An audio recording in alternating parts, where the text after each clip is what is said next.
जिसने भी आपका है नाम लिया, उसका संकट आपने पल में है दूर किया। बम बम भोले, हर हर महादेव, ओम नमः शिवाय। सभी दर्शकों का दिन मंगलमय हो।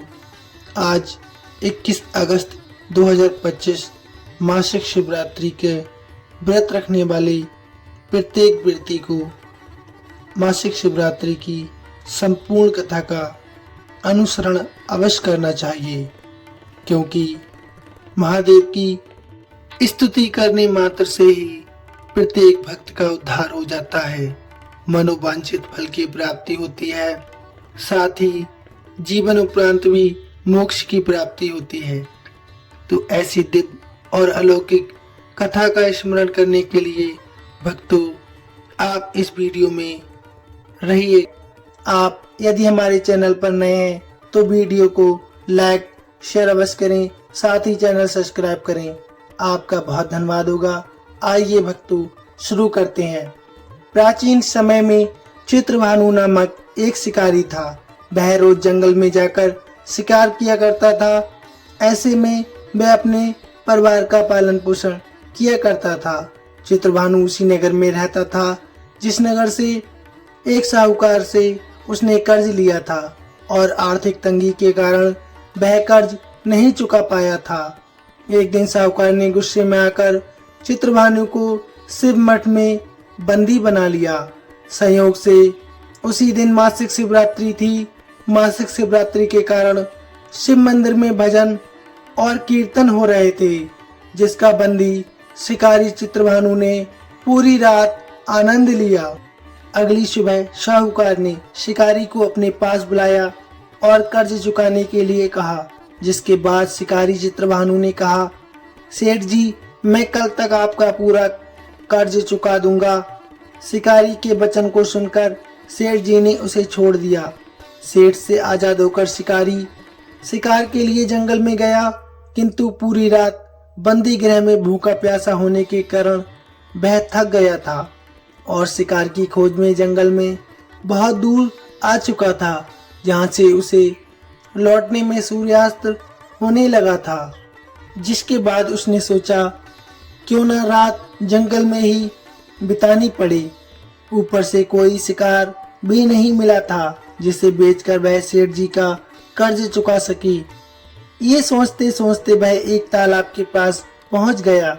भरपेट पानी पीकर सुस्ताने लगा और एक बेल के पेड़ पर चढ़ गया, जो उसी तालाब के किनारे पर था। उसी पेड़ के नीचे एक शिवलिंग था, जो पत्तियों से ढके होने के कारण दिखाई नहीं दे रहा था। कर्ज चुकाने और परिवार के लिए खाना लाने की चिंता में व्याकुल शिकारी चित्रभानु पेड़ पर बैठे बैठे बेलपत्र को तोड़ तोड़कर नीचे गिराया जा रहा था। संयोगवश वे सभी बेलपत्र भगवान शिवलिंग पर गिर रहे थे।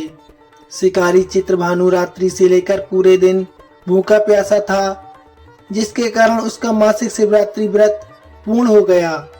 कुछ समय बाद उस तालाब पर पानी पीने के लिए एक गर्भवती हिरनी वहां पर आई और पानी पीने लगी।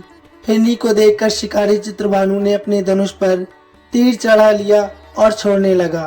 तभी गर्भवती हिरनी बोली, रुक जाओ, मुझे मत मारो, मैं गर्भवती हूँ और तुम एक साथ दो जीवों की हत्या नहीं कर सकते, परंतु मैं जल्द ही प्रसव करूंगी, जिसके बाद मैं तुम्हारे पास आ जाऊंगी, तब तुम मेरा शिकार कर लेना।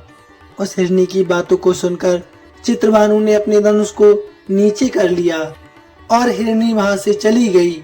इस दौरान जब शिकारी ने अपने धनुष की प्रत्यंचा चढ़ाई और ढीली करी तो कुछ बेलपत्र टूटकर शिवलिंग के ऊपर गिर गए, जिसके कारण शिकारी के हाथों से प्रथम पहर की पूजा पूर्ण हो गई।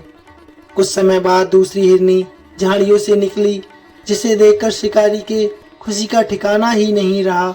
चित्रभानु ने उस हिरनी का शिकार करने के लिए फिर से धनुष उठाया और तीर छोड़ने लगा।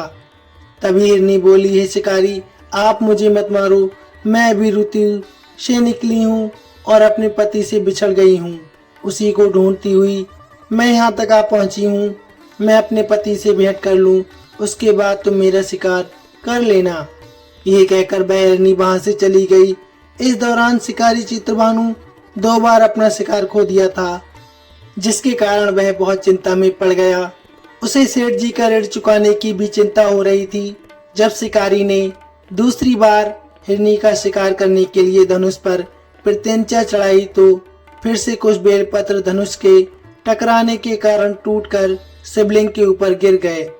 इस प्रकार दूसरे पहर की भी पूजा संपन्न हो गई। ऐसे में अर्धरात्रि बीत चुकी थी। कुछ समय बाद एक हिरनी अपने बच्चों के साथ तालाब पर पानी पीने के लिए आई। इस बार चित्रभानु ने बिना देर किए धनुष पर प्रत्यंचा चढ़ाई और तीर छोड़ने लगा। तभी वह हिरनी बोली, हे शिकारी, आप मुझे अभी मत मारो। यदि मैं मर गई तो मेरे बच्चे अनाथ हो जाएंगे। मैं इन बच्चों को इनके पिता के पास छोड़ कर आऊं, जिसके बाद तुम मेरा शिकार अवश्य कर लेना। उस हिरनी की बात को सुनकर चित्रभानु जोर से हंसने लगा और कहने लगा, सामने आए शिकार को कैसे छोड़ सकता हूँ? मैं इतना बड़ा मूर्ख नहीं हूँ।